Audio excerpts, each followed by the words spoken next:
Frost Nixon. What does Ron say to you? What's advice? What does he do to help you? Because I know it's a small role, but what does Ron say to you? Oh my goodness, Ron Howard was probably one of the most amazing directors because of his legacy in Hollywood and his humble, quiet, sweetheart. So I played Tricia Nixon, and I was in 6 scenes in the movie and reenacting the resignation of President Nixon in Frost Nixon. And in the final film, they all got cut down to little glimpses. So if you blink, you might miss me. But when we were shooting, Ron was a very collaborative individual. He would come in and he would discuss amongst everybody the vision of what was going to be filmed that day. And he really allowed us the freedom to explore. I'll never forget the first day of shooting. We were dealing with a near-death experience of President Nixon. So we were in this small hospital room. And the emotions of that scene where, my daddy almost died.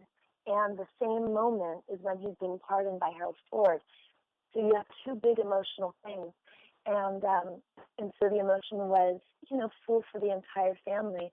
And that scene was shot as an MOS, which means without sound. So I could hear Ron guide the camera, which was our DP with Sal Tortino.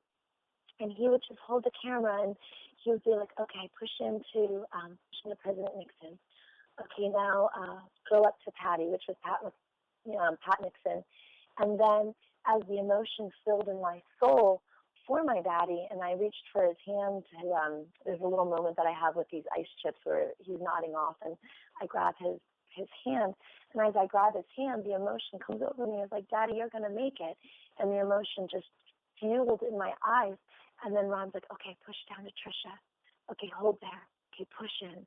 And you could hear him talking the camera through, moving the camera to paint cinematically based on the emotional moments that were happening. And then I can feel myself wanting to look up to my mom for condolence and for, comfort. And I look up, and as I look up, then I heard Ron, okay, push up to Patty. And so it was so neat to be able to experience a moment of how mainstream Hollywood operates with some of our best directors like Ron Howard with such grace and gentleness and sensitivity. And that's how he operated with all the scenes that we filmed. He really wanted to make sure it was very accurate.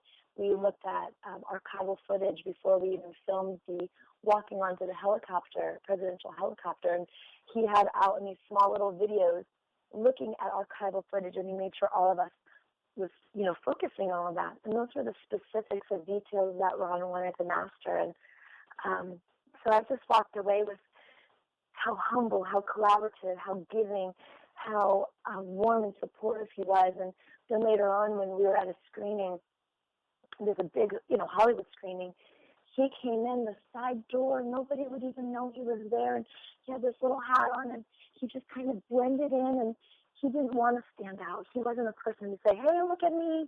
He was a person that was just so like you and me, just average day Joes, just trying to be a good friend to everybody. I just have such adoration for him. And his daughter, Bryce Dallas Howard, who is just a reflection of her dad's beauty and just character. She's also just a wonderful woman. My favorite quality about Pops is that he's incredibly honest. At least you always know where you stand with Pops. So I like that. He'll give it to you straight down both barrels.